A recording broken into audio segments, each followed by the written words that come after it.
നമസ്കാരം. റെക്കോർഡ് നിരക്കിൽ നിന്നും കഴിഞ്ഞ ഒരാഴ്ചയായി സ്വർണ്ണവില താഴേക്ക് വരികയായിരുന്നു.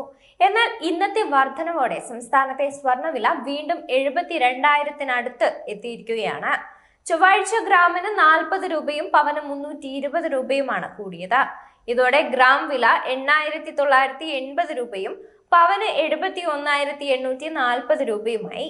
ഏപ്രിൽ 22-നായിരുന്നു സ്വർണത്തിന് കേരള ചരിത്രത്തിലെ ഏറ്റവും ഉയർന്ന വില രേഖപ്പെടുത്തിയത്. 74,320 രൂപയായിരുന്നു അന്നത്തെ നിരക്ക്. ഡോളർ ശക്തമായി തുടരുകയും അമേരിക്കയും ചൈനയും തമ്മിലുള്ള വ്യാപാര ബന്ധങ്ങൾ മെച്ചപ്പെടുത്തുമെന്ന പ്രതീക്ഷയുമാണ് സ്വർണ്ണവിലയിലെ ഇടിവിന് കാരണമായത്. ട്രംപ് ഉയർത്തിവിട്ട താരിഫ് ഭീഷണിയുടെ പശ്ചാത്തലത്തിൽ സാമ്പത്തിക പ്രതിസന്ധി എന്ന ആശങ്ക ശക്തമായതോടെ നിക്ഷേപകർ കൂട്ടത്തോടെ സ്വർണത്തിലേക്ക് തിരിഞ്ഞിരുന്നു. ഇത് സ്വർണത്തിന്റെ ഡിമാൻഡും അതുവഴി വിലയും വലിയ തോതിൽ ഉയർത്തി. സെൻട്രൽ ബാങ്കുകൾ വലിയ അളവിൽ സ്വർണം വാങ്ങിയതും ഇതോടൊപ്പം കൂട്ടിച്ചേർക്കേണ്ട പ്രധാന കാരണങ്ങളിൽ ഒന്നാണ്. ഒരു ഘട്ടത്തിൽ അന്താരാഷ്ട്ര വിപണിയിൽ ഒരു ട്രൈ ഔൺസിന്റെ വില $35,000 വരെ എത്തിയിരുന്നു. എന്നാൽ വ്യാപാര പ്രതിസന്ധി ഭീഷണി അയഞ്ഞതും നിക്ഷേപകർ ലാഭമെടുപ്പ് തുടങ്ങിയതോടെയും സ്വർണ്ണവില താഴേക്ക് ഇറങ്ങി വന്നു. തിങ്കളാഴ്ച അന്താരാഷ്ട്ര വിപണിയിലെ നിരക്ക് $3,290 ആയിരുന്നു.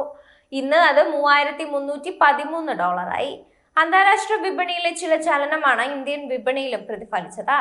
US സൂചിക 0.3% ഉയർന്നതും നിലവിലെ വിലയിടിവിന് കാരണമായിട്ടുണ്ട്.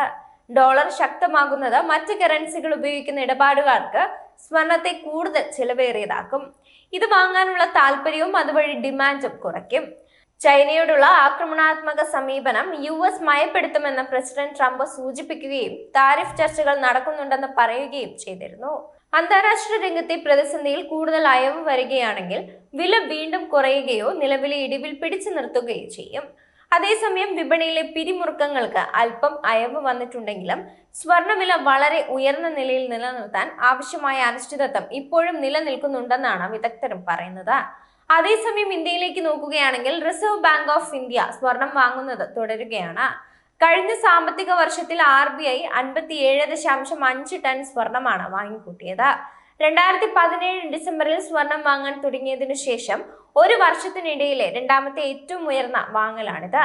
2025 മാർച്ച് അവസാനത്തോടെ RBIയുടെ മൊത്തം സ്വർണ്ണ നിക്ഷേപം 879.6 ടണ്ണായി. മുൻവർഷം ഇത് 822.1 ടണ്ണായിരുന്നു. 2023-24 കാലയളവിൽ മാത്രം RBI തങ്ങളുടെ കരുതൽ ശേഖരത്തിലേക്ക് 27.47 ടൺ സ്വർണം കൂട്ടിച്ചേർത്തു. ആഗോള അനിശ്ചിതത്വങ്ങൾക്കിടയിൽ US ഡോളറിന്റെ ദീർഘകാല ദുർബലതയാണ് ലോകമെമ്പാടുമുള്ള കേന്ദ്ര ബാങ്കുകളുടെ ഈ വാങ്ങലിന് ഒരു കാരണം.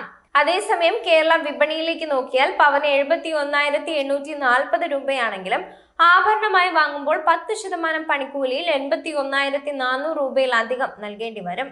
പണിക്കൂലി, ഹോൾമാർക്ക് ചാർജ്, GST എന്നിവ ചേർത്താണ് ആഭരണങ്ങളുടെ വില ഈടാക്കുന്നത്. ആഭരണത്തിന്റെ ഡിസൈൻ അനുസരിച്ച് 5 മുതൽ 10% പണിക്കൂലിയിൽ സാധാരണ സ്വർണ്ണാഭരണം ലഭിക്കും.